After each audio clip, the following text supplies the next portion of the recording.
Talks. Every second and fourth Thursday of the month at noon Mountain, we will be here with a new presentation. During this presentation, you may come up with a few questions. If you do, please use the Q&A button at the bottom of your screen to send in your questions, as all of you are muted on this presentation. Your question will be addressed at the end of the presentation. Now, I would like to introduce you to today's presenter, Doug Mudd. Doug is the curator director of the American Numismatic Association Edward C. Rochette Money Museum in Colorado Springs, Colorado. He is responsible for developing, planning, and content of the museum's exhibition program and the organization and care of the A&A collections. He has created dozens of numismatic exhibits for the museum and for the A&A's semi-annual conventions. His recent work has expanded the museum's exhibits into the virtual world of the internet. Doug will be presenting Sovereign Money, Past, Present, and Future. And Doug, it's all yours. Thank you, Paula. Welcome, everybody. I'm going to put my share screen on so you can see the presentation. And so, welcome. As Paula said, we're going to be talking about sovereign money, past, present, and future. And when we talk about this, it covers a vast area. So we're going to be covering a few different stories about how money has represented and basically represented sovereignty and told the story of who's in charge and what they believed. But to do this, we need to begin at its origins, talking about what money is. A basic definition for money is anything that people will accept as payment or in exchange for goods or services. But it has had many uses over the ages beyond its original development for long-distance trade and military power. Among them is as a means of communication through its designs and legends, which is what we're going to be concerned with today. So what is money? Virtually anything can be considered money, as long as it performs what economists recognize as the three major functions: as a means of exchange, a store of wealth, or as a measure of value, a unit of account, in other words. It may be hard to imagine a world without currency as we know it, as paper money and coins. But for most of human existence, trade within communities and regions was handled without coins or paper money. Many types of objects have been used as money, from carved stones to the feathers of rare birds. The only requirements were that the objects be reasonably available, but not too available, and fairly durable. You don't like to have your money just disappear when you put water on it, or in the case of a cow, when you eat it. But many things have been used. The thing that really made the change into what we consider modern money was the invention of coinage. Once people started to use metal as money, basically because of the convenience, because of the durability, and because they could be worked easily, things changed, and you started to have the possibility of putting images and messages on these little pieces of metal. So money in the form of small metal discs or lumps marked with information guaranteeing their value was independently invented in Asia Minor, India, and China during the first millennium BC. These objects are the first coins, i.e., they have a regular weight for each denomination, are marked for identification in some way, and circulate at a fixed rate without the need for weighing. The coins from these traditions still influence our modern ideas of how money should look and how it should be used. And here we have a few examples of the different monetary traditions, early examples of them. So the Greek coinage tradition is primarily what we'll be dealing with. This is the tradition that has been the most influential of what our money looks like today. So the kings of Lydia soon adopted the idea of coinage in the 7th century BC, beginning the tradition of state-issued money that has continued to this day. With the invention of coinage came one of the most historically important uses of money as a means of communication through its designs and legends, which was elaborated by the Greeks in their quest to celebrate their new city-states. So this was an important idea that at a time when you had clay tablets, you had stone carving, and word of mouth, there really was no easy way to pass information along in a form of mass media. Coins, in their essence, are essentially the first form of mass media because here you could actually send a message out and have it received in exactly the form you wanted it to thousands, tens of thousands, or even millions of people. A nation's money is often the first impression a visitor gets of the nature of a country. As such, these designs and legends that are placed on money have been considered important by the authorities responsible for their issue ever since the first coins were made by the Lydian kings.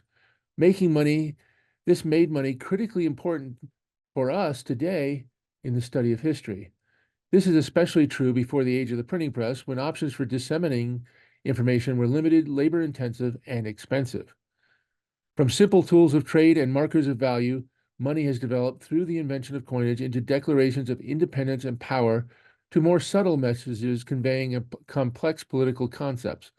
Modern coins and paper money reflect the legacy left by the ancient world in a rich numismatic pageant with messages whose implications are still relevant today, even if their designs and messages were developed 2,000 plus years ago. So here we have some of the early examples of Greek coinage, including the electrum stater on the left, which is an example of the first type of coin that we're aware of that has writing on it.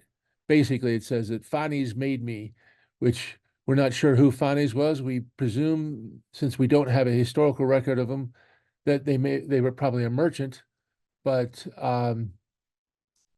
we don't have any idea. But this is the first, the earliest version of a coin with a legend on it.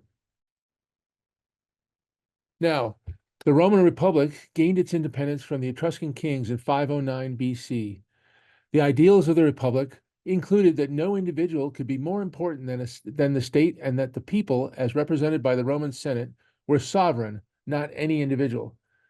These ideals became the model for all future republics, and especially our own republic, in the form of our founding fathers, who were educated in Latin and in the idea of the Roman Republic and the ideals that they held. This coin is typical of the early series of Roman Republican coinage: a head of Roma with a mark for denomination, the name of the city, and images of the Dioscuri on the reverse, all images evoking Roman beliefs and patriotism. So these coins were deliberately designed not to emphasize an individual, because at the time that the Romans began issuing coins, they were in a world, much as our own founding fathers were in, dominated by kingdoms and empires, where when you had an individual on a coin, it represented the person who quite literally owned the money, and in many cases owned the people and the country itself. And that was something that they did not believe in. They wanted to emphasize that the Republic stands for something different. It stands for people, but no single individual as being more important. Now, Julius Caesar became the person who was most responsible for ending the Roman Republic, and after him, his successor began the series of Roman emperors that was to last until the fall of Rome. One of the criticisms made of Julius Caesar was his use of coins to promote his own accomplishments. In the Roman Republic, it was okay to celebrate your ancestors, but not living persons, and certainly not yourself. Julius Caesar finally broke with Republican traditions in 44 BC by placing his own image on coins as dictator for life. There were even rumors that he wanted to be crowned king, as it had been prophesied that the Parthians, whom Caesar was about to invade in punishment for their victory over Crassus a decade before, could only be defeated by a king. So Caesar broke with the ancient tradition where kings did not appear on Roman coins, and living individuals, were not to put themselves on coins, by issuing this coin, where he shows his own portrait and he marks the fact that he's become the permanent dictator of Rome. Well, this resulted in a backlash from those who believed in the Roman Republic. Here is the famous Aedmar Denarius, issued by Brutus as he gathered forces to fight against Mark Antony and Octavian. Interestingly, despite his stated veneration for the ideals of the Roman Republic, Brutus used his own portrait and celebrated his and Cassius's murder of Caesar. The Republic was truly dead when its own supporters no longer believed in its ideals. Coins such as these illustrate the ability of money to communicate historical and political messages to those who can read them. The precedent of following Roman Republican numismatic principles was carried on by later republics, and as I said earlier, especially by the founders of the United States. So here you can see a breakdown of the Aedmar Denarius and what it represented. All these symbols are important and are important even today on US coins that people don't tend to break apart into their constituent elements, but these elements do have meaning whether or not they're remembered by the people that view them. Now, we're going to go a little bit further into sovereignty. Sovereignty, as it appears on money, is largely about who is in charge.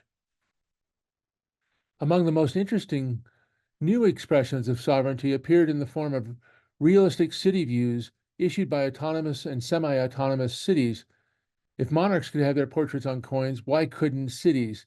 This is in the aftermath of the Roman Empire, when Europe fell into the Dark Ages, and when it reemerged, it was divided into multiple kingdoms and principalities of all sorts, from duchies to margravites, baronies, etc.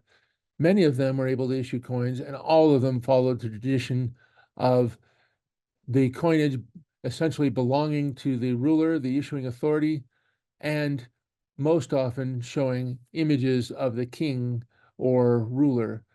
In this case, we have a city of the imperial city of Augsburg. Now, Augsburg was part of the Holy Roman Empire, but it was an independent city within the Holy Roman Empire, run by its own committee, essentially, to actually determine how it was run and make decisions about its relations with its neighbors. It still recognized the sovereignty of the Holy Roman Emperor, but it issued the coins on its own behalf. So in this coin, the design reflects the dual nature of this political arrangement. The obverse is dedicated to the glory and power of the Holy Roman Emperor, Ferdinand II, but they don't choose to put his image on there. They put his name and the representations of him with a crowned and haloed imperial eagle holding a sword. So it's recognizing the Holy Roman Empire as being sovereign over the city. And the reverse, on the other hand, celebrates the city of Augsburg itself. And what better way to show that it was independent and self-ruling than an image of itself? Much as the king would do, they would put the image of their city with its distinctive church and other towers and its walls that would make it unique to the city itself, along with the arms of the city. Now, another example of how sovereignty could be developed. Spain developed a symbolism on its coins reflecting the growing power of its monarchy at the end of the 15th century, starting with the marriage of Ferdinand II of Aragon and Isabella of Castile in 1479. This union of Aragon and Castile demanded the issue of a new type of coinage. So Spanish coinage took on new forms that would soon become a world currency, traded from Europe to Asia as Spain became the leaders in discovering first the New World and routes across the oceans to the Old World, Asia, and the East Indies. This gold double excellente, produced in 1497, reflects the new series of coinage introduced by Ferdinand and Isabella. It introduces, for the first time in modern times, the busts of two monarchs facing each other. This is a symbol that had been used on Roman coinage 1,000 years before, essentially. But this design was newly introduced by the Spaniards. This design would be widely copied over the next centuries. The reverse features the combined arms of Castile and Leon, quartered with the arms of Aragon and Sicily, and the arms of Granada below. The whole shield is crowned and has a haloed eagle behind.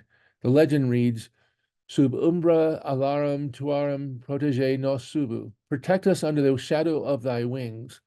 So all of the lands that belonged to the king and the queen, were represented on the shield, and all of them were under the imperial crown of Spain, with the eagle representing the new United Kingdom. Spanish coinage took on its classic form under the Emperor Charles V, known as Charles I in Spain, with a new design incorporating the proud new claims of the Spanish throne to rule a world empire. The new designs for silver, introduced in 1537, featured the crowned arms of Castile and Leon on the obverse and the crowned pillars of Hercules, representing the Straits of Gibraltar, and the motto Plus Ultra, everything beyond, referring to the Treaty of Tordesillas, by which Spain and Portugal divided up the lands outside of Europe between themselves with the agreement of the Pope, Alexander VI. Interestingly, none of the other nations of Europe were involved, and this, of course, would create some jealousy and rivalry in the subsequent centuries. The ultimate example of Spanish coinage in world trade was the famous Spanish dollar, or piece of eight, the 8 reales coin. This coin was the standard type struck in the Spanish colonies of the New World until 1773, at first as crude cobs and later as milled coins, such as this one, the one at the lower left and lower right. Charles II introduced a new design in 1773, featuring the royal portrait on the reverse and the Spanish coat of arms between the pillars of Hercules on the reverse, the royal portrait on the obverse. Spanish coins were the standard coinage of world trade for more than 250 years, reflecting the huge quantities of silver and gold mined in the New World. Now, another example of how sovereignty could be played out in coinage, the English Civil Wars led to the trial and execution of Charles I, the exile of his son Charles II, and the replacement of the English monarchy with the Commonwealth of England between 1649 and 1653, and then was replaced by the Protectorate from 1653 to 1659 under Oliver Cromwell. The monopoly of the Church of England on Christian worship in England came to an end, and the victors consolidated the already established Protestant ascendancy in Ireland. Constitutionally, the wars established a precedent that British monarchs could not govern without the consent of Parliament, although this would not be cemented until the Glorious Revolution in 1688. So what's interesting here is that the coins reflect this story by very carefully showing the state at each step. Now, at the start of the English Civil Wars, English coinage had a standardized appearance that developed during the reign of Queen Elizabeth I. The monarch's portrait appears on the obverse along with a denomination marked in Roman numerals in the field and the legend in Latin giving the monarch's name and titles. The reverse held the arms of England, Ireland, and Scotland. Charles I introduced the motto on his coinage of Christo auspici regno, I rule under the auspices of Christ, reflecting his belief in the concept of the divine right of kings. In this case, an ill-omened motto, if there ever was one. He didn't quite survive. Soon after the war started, in an interesting turn, Charles changed his coinage. Charles introduced a new type at his mints, most notably at Shrewsbury and Oxford. He had lost London to the parliamentarians, and that was where the major mint was. So he had to use the subsidiary mints. And these new coins gave his war aims. The obverse image on this coin is the standard armed and mounted figure of the king used for larger silver denominations, with the variation of the horse stepping over a ground littered with arms and armor, and the king carrying a drawn sword, showing that he was at war and that he was victorious. The legend is standard: Charles, by the grace of God, King of Britain, France, and Ireland. The reverse features a cartouche with the legend Religio Protestantium Legis Angliae Libertas Parliamentiae, the Protestant religion, the English law, and liberty of Parliament. Basically, he's claiming to be defending the traditional order of things. He's just trying to do things the way they always were, and asserted that God was on his side. The legend, the additional legend around says it asks God to let God scatter my enemies. Now, what's interesting about this is that Parliament, on the other hand, was issuing the regular coins as they had been issued in the past under the king. Their argument was, we're not changing anything. We're not revolting against the king. We're revolting against his advisors. So they kept issuing coins that looked just like the regular coinage. So it created a situation that was anomalous. Normally, you expect the revolutionaries, the people fighting against the old order, to issue new coins. But in this case, the established order was issuing new coins because they had to tell their story. Now, in 1649, England became a commonwealth with the execution of Charles I and the elimination of the monarchy. Now, a commonwealth is essentially a different name for a republic. Within months, Parliament introduced a new coinage representing the ideals of the new government. Most noticeable was the absence of a portrait, in keeping with Republican ideals.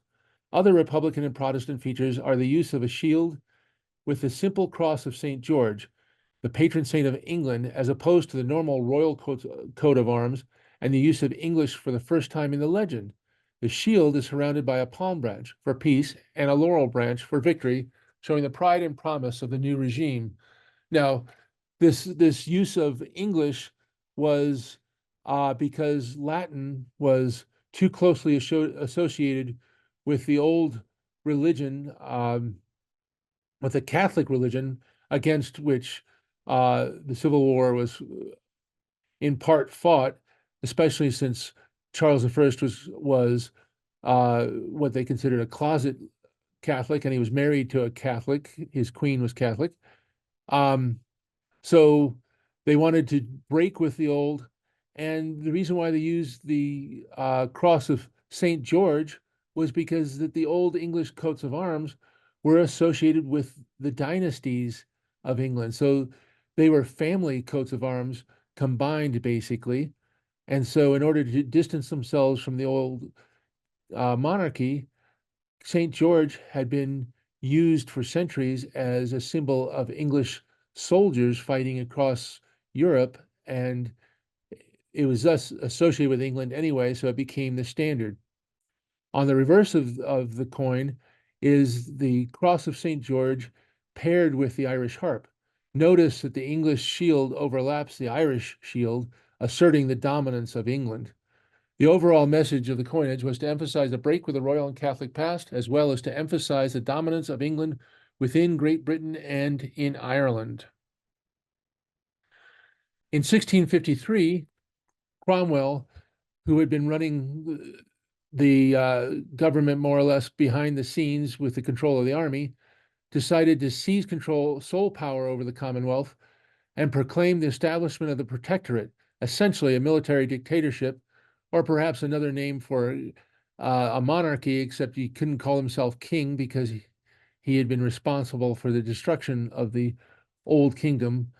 By 1656, after several experiments with different forms of government, it became clear that incorporating a powerful executive was the only solution. In that year, a new design was proposed for the coinage of the Protectorate, a design which strongly indicates that Cromwell was considering the reestablishment of a monarchy, as many of his supporters had suggested, with himself and his family as a new royal dynasty. The coins were never produced in sufficient numbers before Cromwell's death to replace the old coinage of the Commonwealth due to technical difficulties with the new modernized mechanized minting equipment, but they were intended to. The obverse features a Cromwell with laurel wreath, just as the Roman emperors portrayed themselves, and as Charles I sometimes appeared on his coinage, and a Latin legend that reads, Oliver, by the grace of God, protector of the Republic of England, Scotland, and Ireland. The reverse has the crowned arms of England, Scotland, and Ireland, with a lion rampant, Cromwell's personal arms in the center, on top of the others, and the Cromwell personal motto, again in Latin, seek peace through war. So this coin is interesting because it reintroduces Latin, the language of the monarchy, the language of Catholicism, except that it they're ignoring that fact here. And Cromwell is shown as a Roman emperor. I'm not sure that he ever wore a toga, but here he is shown in a toga as a Roman emperor would have been. And the crowned arms on the reverse are also a giveaway that something's new here. This is not what you expect to see on Republican coinage. With the death of Oliver Cromwell in 1658, England was once again thrown into turmoil. His son, Richard Cromwell, was only able to maintain the protectorate for 8 months before he was deposed by the army. Charles II was invited back into England and in 1660 restored the royal coinage, and he was crowned before that and issued these new coins on the model of the old with some new changes. In 1662, a new series of royal coins was introduced. They not only featured new designs, but they were also struck by mechanical means instead of the age-old hammered method. The basic message of the coinage was a simplified version of the old standard. Charles II, by the grace of God, King of Great Britain, France, and Ireland. The wheel had turned full circle, clearly illustrated in the coinage of the time. And here we have a breakdown of the complex symbolism, anything from the shields that represent Ireland and the monogram for Charles and all of the other elements. They still have the fleur-de-lis representing the English king's claim on France, which dated back to 1340. All of these symbols were part of the message of who was in charge and how important they were and their relationships to the rest of the world and the rest of the United Kingdom. So this is a unusually complex coin in the amount of symbolism that's in it, but these symbols are often poorly understood. This coin provides a great example of the complex set that, if you know what you're looking at, can explain a lot that we would otherwise miss. These often combine disparate images with little regard for an overall message, which is typical of what modern coin designs tend to do. We don't always realize just how old some of the symbols we have that we use on our coins, and occasionally we put things onto the coins without understanding there may be deeper messages than we remember corporately. Now we come to the American Republic. In 1792, George Washington refused to have his name and portrait placed on the proposed coinage for the fledgling United States. This 1791 cent is an example of a design based on the early guidelines for the U.S. coinage that were being discussed by Congress at that time. So George Washington rejected this design. He's even said to have ordered the patterns shown to him and the dies that created them destroyed. Why? This question is especially interesting in light of the fact that the images of Washington as founder and savior of the country were rampant throughout the new nation without any apparent objection from the great man. They were used on mugs, they were used on glassware of all types, plate, everything. This question has become harder to answer over time in a country where the idea of placing dead presidents on currency has become commonplace. including placing the bust of George Washington on the U.S. quarter on the bicentennial of his birth. The meaning of the messages placed on money has since lost much of its significance to the general public. On January 12, 1792, the Senate passed a bill authored by Robert Morris for the establishment of the federal mint. The bill established the following design for the coinage. Upon one side of each of the said coins, there shall be an impression or representation of the head of the President of the United States for the time being, with an inscription which shall express the initial or first letter of his Christian first name and his surname at length, the succession of the presidency numerically, and the year of his coinage. What's interesting is Morris's production of pattern coins backfired, as the coins had Washington's image on them and proved to be an embarrassment when heated debate erupted in the House over the monarchical image, which was very similar to that appearing on English patterns.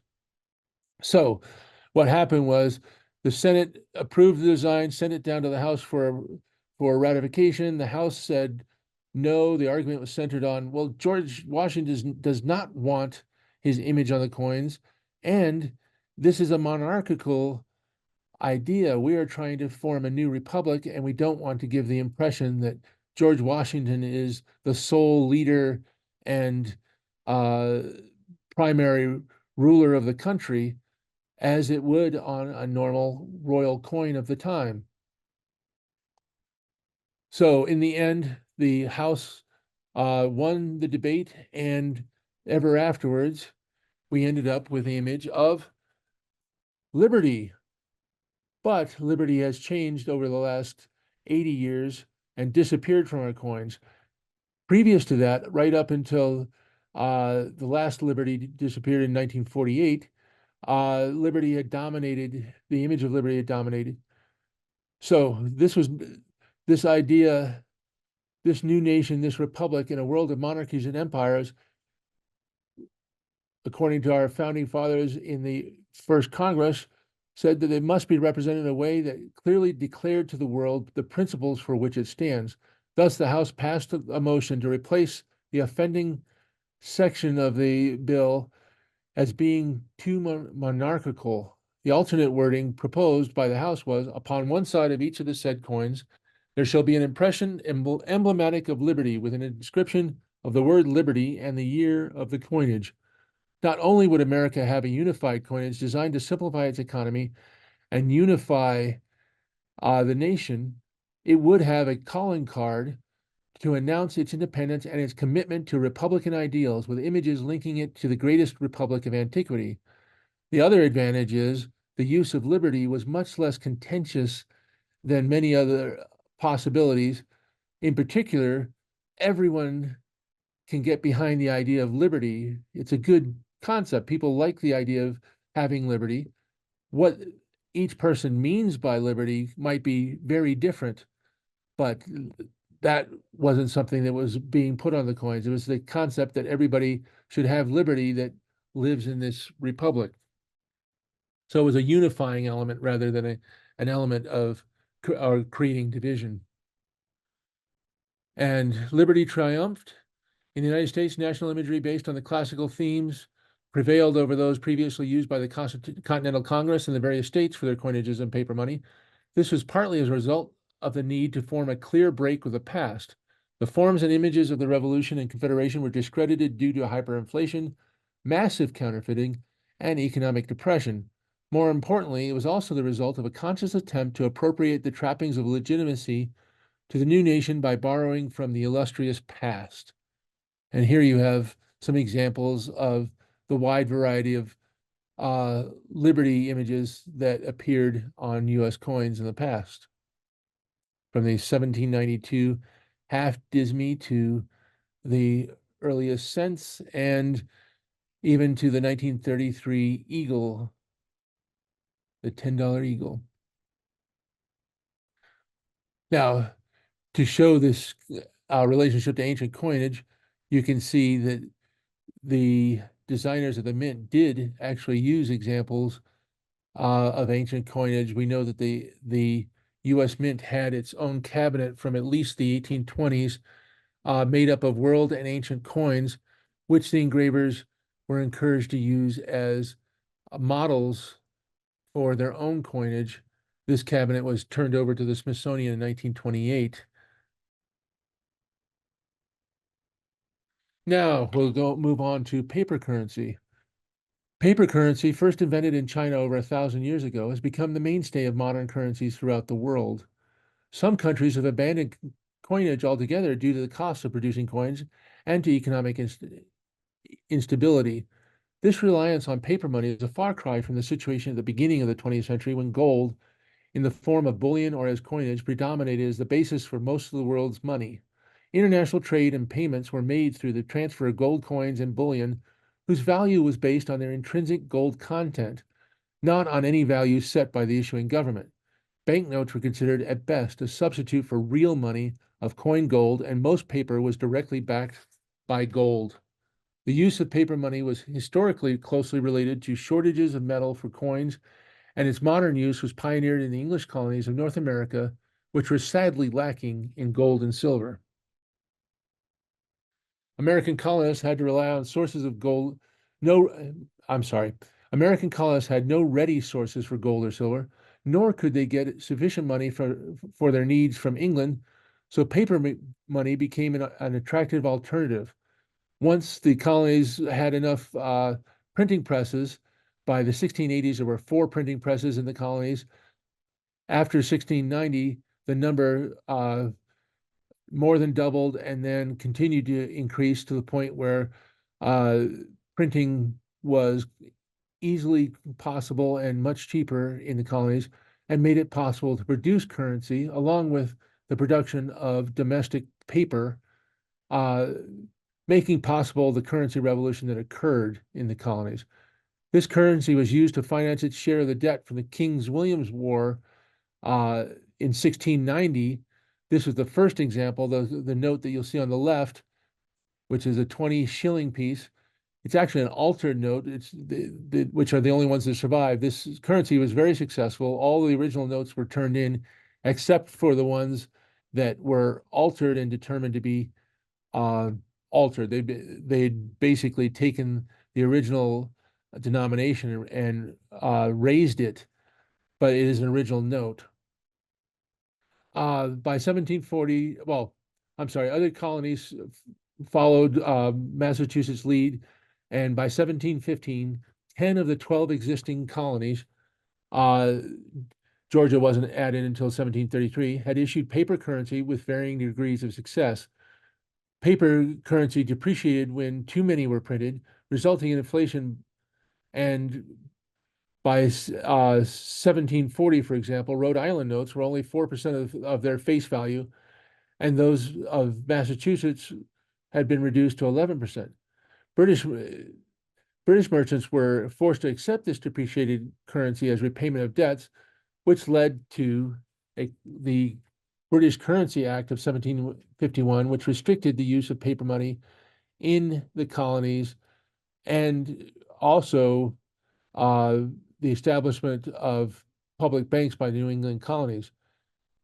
But the colonies had no recourse. They needed to have some sort of money, and paper continued to be issued, but was not accepted by the British merchants.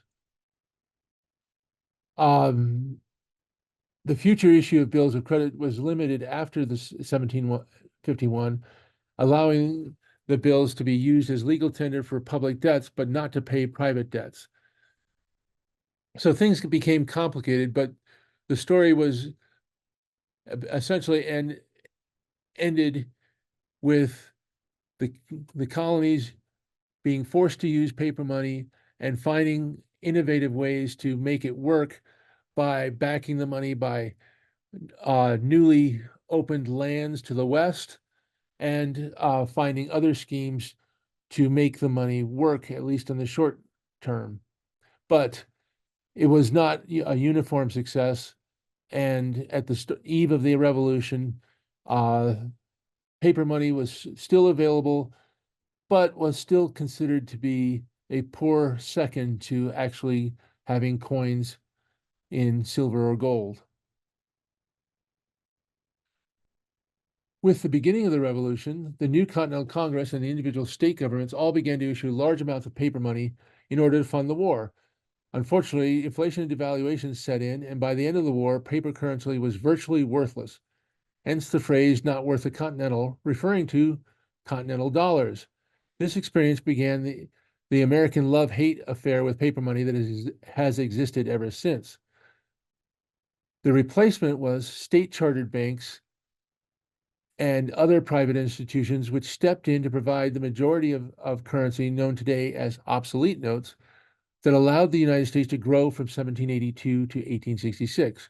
During the vast majority of that time, the United States had no domestic sources of silver or gold, with the exception of relatively small amounts in Georgia and North Carolina until 1849, when 1848, when California gold was discovered, which changed the aspect for America for the first time. Now, the reason why we depended on this obsolete currency was because the American government was unable to provide sufficient coinage to meet the nation's economic needs, and there were not enough foreign coins in circulation. Since the federal government refused to issue paper money except in emergencies because basically of the American Revolution and the bad taste it left in everyone's mouth of having notes that were redeemed nearly 20 years after the revolution at 1 cent on the dollar. Nobody wanted to get into trying to issue such unpopular notes. It was basically a political suicide to do so. And the state governments were forbidden in the Constitution from issuing their own currency, whether coins or paper. Banks and private institutions had to step in and began producing their own paper money to meet the needs of local commerce under state charters.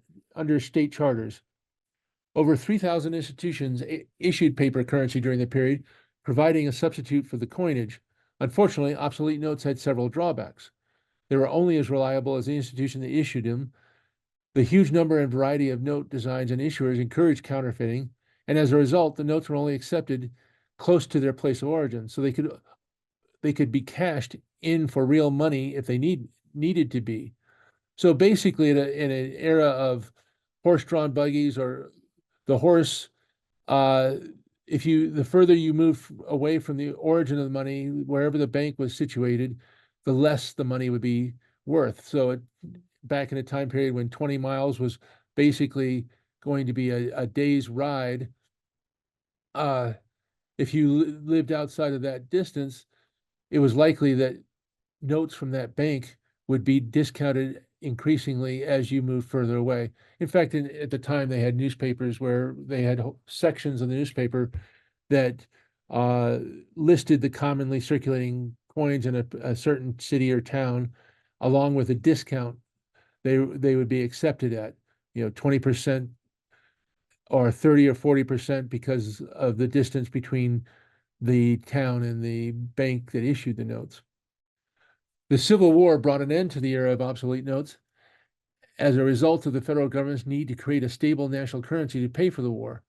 So this was the end of the obsolete notes, but obsolete notes are historically interesting because they provide, through their variety and regional characteristics, a fascinating insight into the history of the United States before and during the Civil War. The imagery and messages that appear on the notes reflect the themes that are essential to the understanding of the thinking of the community leaders of the time. What was it that they thought was important? And they range from all sorts of, across the whole spectrum. They included themes such as progress, trade, manifest destiny, and prosperity through images of modern technology, such as the ships, steamships, locomotives. They also have many references to Native Americans, and even the sadness of people, some people making the images showing how the Native Americans were being pushed off the land, and also everyday working scenes. The quality and variety of the images on obsolete notes makes them a fascinating subject for collectors and historians alike, which brings us back to the notes and vignettes at hand. So here's some examples. Here are the early examples with much simpler designs than would appear later. And the tendency is they're highly patriotic. The eagle is a symbol of the United States, things of that sort. As you go on, then you see images such as this one with liberty portrayed on the right and prosperity on the left, with a Native American and Indian at the center, with a businessman on the right, basically showing the juxtaposition of the old and the new.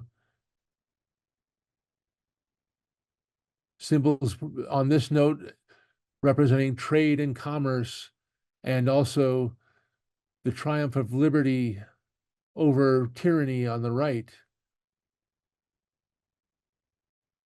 And then bucolic scenes, a prosperous farm with cows and a milkmaid. The train at the right representing the new technology of the time, justice on the left. Then we get to the Civil War. By the second half of the 19th century, the United States was producing the finest banknotes in the world, as well as one of the most stable and secure paper currencies. American paper currency became the model for much of the world. It also began to take its place as a means to represent national sovereignty. Paper money was now a permanent part of the official monetary system, not simply a poor substitute for gold and silver coinage. As such, the imagery on the notes began to change from the initial series of patriotic and ephemeral images used during the Civil War, including images of living leaders such as Lincoln on this note, and even a Treasury official, to more carefully considered images reflecting an idealized vision of American history, often based on the grand paintings displayed in the Capitol building. And here you see some series. Here's one of my favorite notes, the Lazy Deuce from the Colorado National Bank. Columbia at the left, a patriotic scene. And here you have the Pocahontas, baptism of Pocahontas, taken from a large painting. And then scenes as we go on representing the American West, Lewis and Clark and the Buffalo. And then the famous educational series, considered to be amongst the most beautiful paper currency ever produced by the United States. Unfortunately, short-lived because they happened to be issued at a time when the temperance and anti-pornography movement was at its height, and no longer was it acceptable to show goddesses and representations of liberty bearing breast and partially nude. And then the silver certificate at a time when the West had been pacified and the Indians were no longer a threat. The United States thought it was important to begin showing images of how we were different from Europe. And one way to do that was to show images of the American West as part of our own heritage.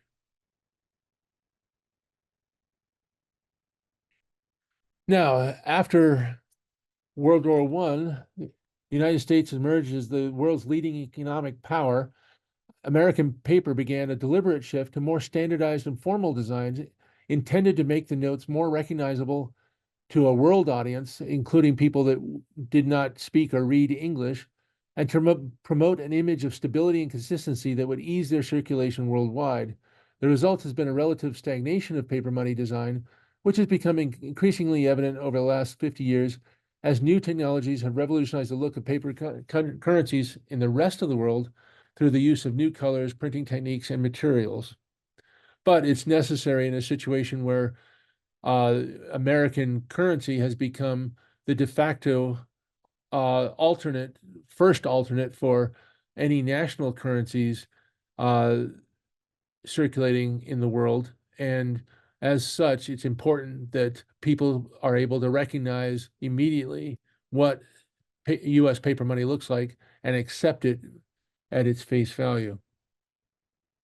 And here's a series of notes representing how federal currency became more standardized. Even the Federal Reserve Bank notes, which used an imagery taken from the national bank notes, identifying each of the Federal Reserve banks, but with standardized imagery on the left of the Jefferson in this case and other important American political leaders.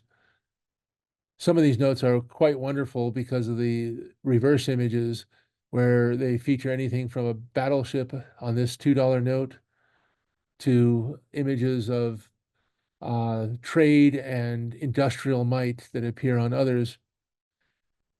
The $10,000 note, basically the largest denomination of note that was able to circulate among the population. This is one of the gold notes that was issued in replacement of the gold coins, which were demonetized in 1933. So this did not actually circulate in public. This was a note that circulated between national banks in order to balance the gold reserves.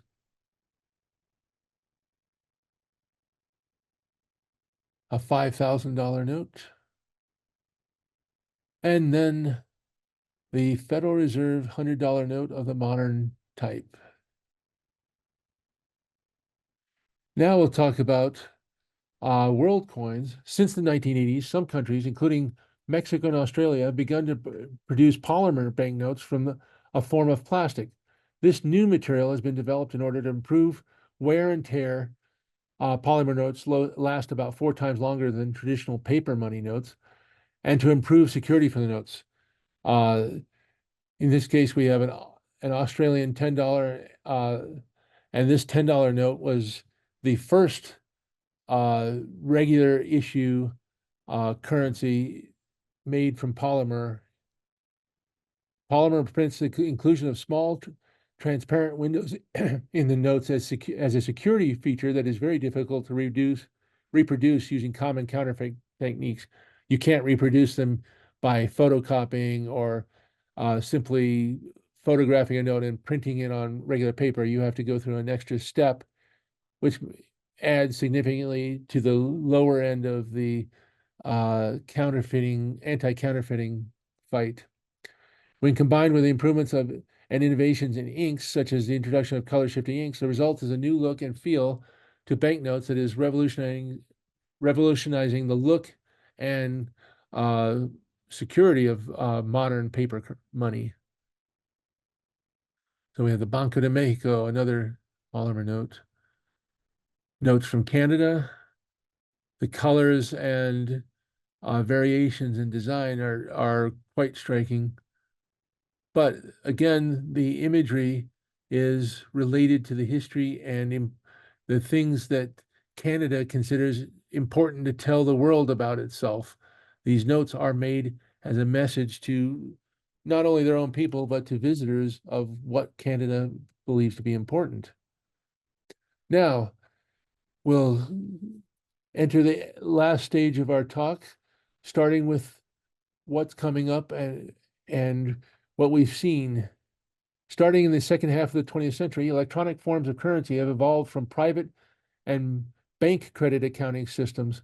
Computers enable the development of automatic tellers and cash machines to access accounts for traditional forms of money. Demand deposit bank accounts and electronic payments have negated the need to carry notes and coins in many cases. We've seen this increasingly over the last 10 or 15 years, where now it's possible in almost all cases to use credit cards in lieu of cash. Cash is not replaced and will not be replaced anytime soon completely, but it's become a smaller and less important part of the regular economy than it has in the past, despite the fact there is actually more cash in circulation in the world today than there ever has been in the form of paper currency and coins. But relative to the total amount of money in circulation, its importance continues to decrease. And I'll go through some numbers. Now, one of the newest things that's occurred is that Bitcoin and cryptocurrencies have appeared. Now, these are virtual types of money, and these virtual currencies literally have no actual physical presence. There is no physical Bitcoin. Now, today there are physical, what they call Bitcoin wallets, are pieces of metal designed to look like Bitcoin. What they are is a way of storing the electronic data that is the Bitcoin. And they've become a very popular collectible over the last few years. But the currency itself is actually a virtual computer-based, electron-based thing, to the extent that it's a thing.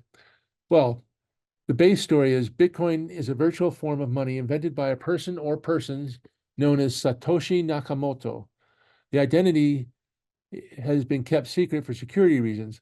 On October 31st, 2008, shortly after the collapse of Lehman Brothers and the beginning of the global financial crisis, the first Bitcoin transaction is when the Bitcoins were introduced.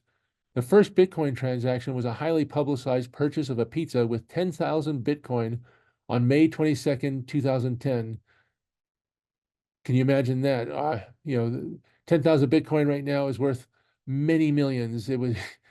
But at the time, Bitcoin was barely starting and was worth less than a cent. So the system is based on a direct person-to-person transactions verified by a network of computers and recorded in a digital ledger called the blockchain. Bitcoin has been joined by a multitude of other blockchain-based cryptocurrencies over the last decade with wildly varying results. So we'll go to the part of the title that we haven't addressed yet. What is the future of money? The existence of cryptocurrency forces us to take a fresh look at what we mean by the term money. As stated at the beginning of this talk, money is anything that people will accept in exchange for goods or services and can be used as a store of value and a measure of value. Inspiring confidence in its users is critical for the success of money. One aspect of the problem is that traditionally money had to have intrinsic value, i.e., that whatever was used as money had to have a value independent of its use as money. Thus, gold, where a gold coin would have basically 95 to 98% of its value in gold as part of the coin, with the excess, the 2% or so, representing the cost of actually producing the coin. This idea has given way to the concept that money can represent value, i.e., fiduciary money is the term, as long as it is accepted at full face value by the issuing authority. Thus, if the United States issues paper currency, the primary way of backing it, other than stating that a $10 bill is worth $10, is the fact that you can use that $10 bill to pay your taxes or buy government services at full value. With a large government such as the United States, that is a much more important part than it is, say, for a smaller government, but it is a critical element of how money retains its value. This concept is the basis for our modern monetary system, backed up by central banks. As long as the people trust that the money has value and the issuing authorities can keep that confidence, the system works.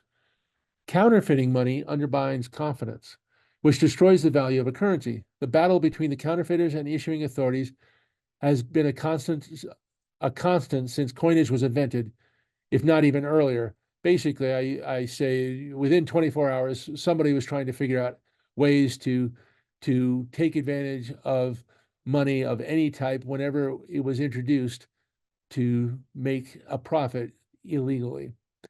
This struggle is still a central theme in currency today and forms the basis for the creation, the background for the creation of Bitcoin.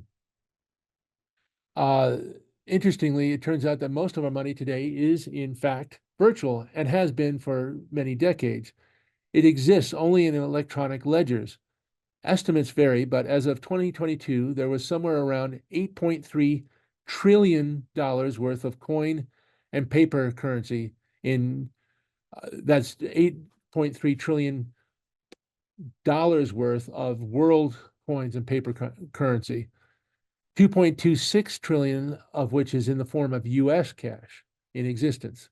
This is compared to $150 trillion, which is the approximate total of all the checking, savings, stock market, money market and CD investments in existence, i.e., money that people consider to be part of their accessible wealth. It's part of what people use for their retirement funds. It's accessible to them, so in some cases more immediately, more easily, and in other cases, with a little bit of work, they can get that money and make use of it should they need it.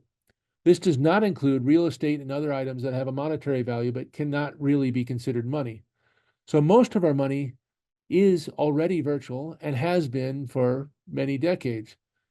And Bitcoin, even today, with the increasing value that it's shown, is a drop in the bucket compared to the total money supply, with about $500 billion of value as of 2023, and is competing with other types of cryptocurrency, which many of which do not have the safeguards and backing that Bitcoin has, i.e., Bitcoin actually has a limited production. There is a limit to the total number of Bitcoin that could be produced. It uses blockchain technology, which is to date uncounterfeitable, and has the security that no one else can use your Bitcoin without the key.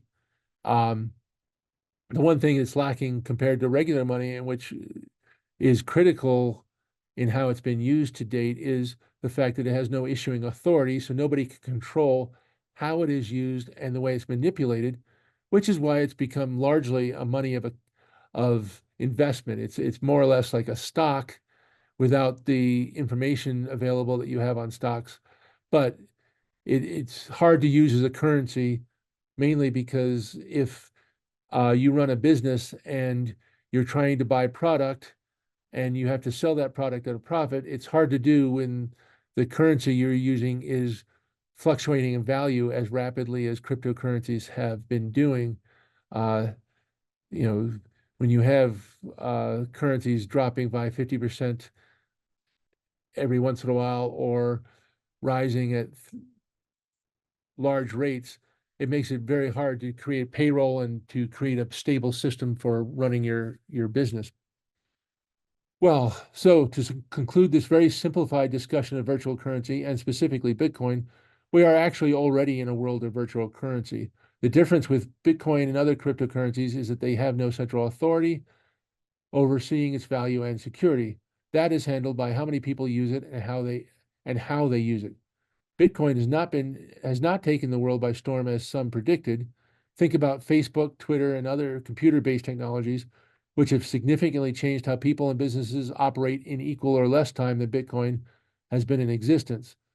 I mean, these technologies have changed the way everybody does business. Everybody has changed based on how social media and other types of communication and networking has influenced the world.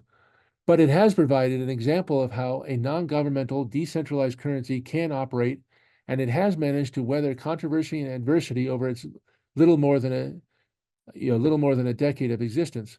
Time will tell, but our beloved coins and paper, while less important than in the past, will still remain an important part of our money for decades to come, and still tell stories about who is in charge and what they believe in and what they want people to think and know about them. And with that, I will end the discussion and open uh, we're open for receiving questions on the Q&A. Thank you. Thank you so much for joining us, and thank you to Doug for a great presentation. There are a few questions that I'll read out, and you can try to give us your expertise on that. Do you have any views of the new U.S. coins that are to be minted in 2026? I'm not sure exactly what you're referring to. Simply the new coinage that's coming out, or are you talking about commemorative coins? I don't have any more information on that. So, Okay. and there is a question on digital money, and I feel like you did address that. And then somebody also asked about apps on phones. So I guess like Venmo and Yes. And that has expanded significantly how we can use our electronic accounts, but essentially they're operating more or less as credit cards, with the difference that the phone is acting as your medium. You no longer need to actually have a physical credit card with electronic information stored on it as to how to access your account. Your phone effectively acts like a credit card. So it's a definite change in technology, but in terms of a form of money, it's not really a new form of money. It's essentially giving a different way to access already existing savings or checking, credit accounts, that kind of thing. Okay, so this was the most excellent webinar. It was well researched, prepared, and presented. So pat on the back, Doug. This will be recorded. It is being recorded, and it will be available on our e-learning academy that launches on April 29th. So everything's being held until then, instead of being put up on our YouTube channel.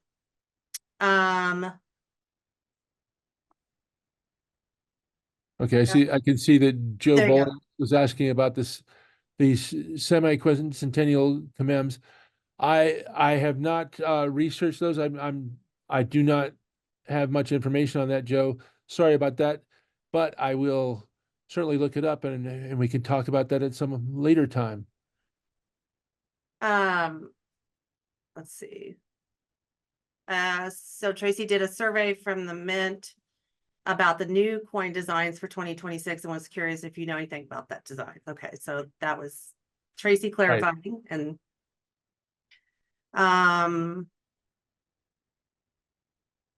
how many pieces would be in a sovereign money exhibit? Well,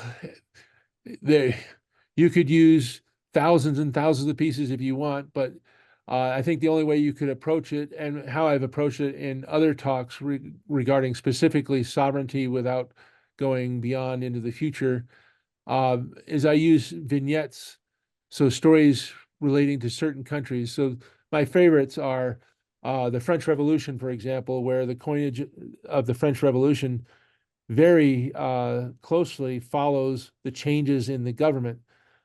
For example, the 5 franc pieces, or the old 6 livre pieces, dollar-sized, crown-sized coins, go from the king in the traditional king of France to the king under the law, and they show the law as a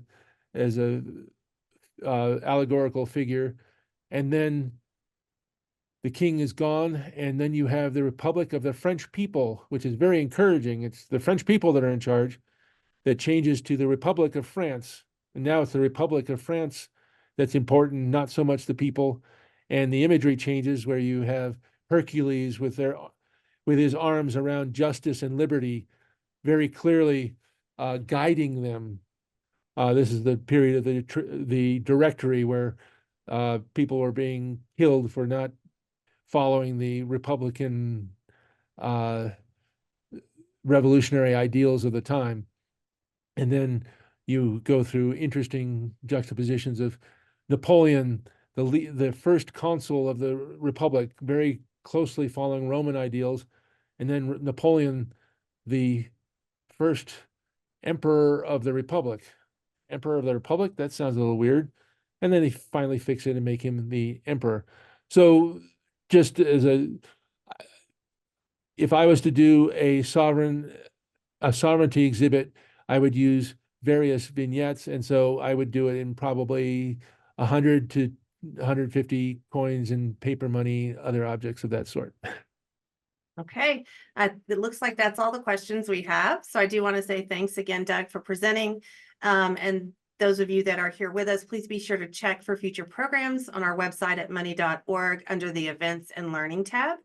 And then Numisma Talks. That might be changing fairly soon to just the education. You should be able to find all of our education stuff on one website. So on one page on our website. So money.org is where you need to go.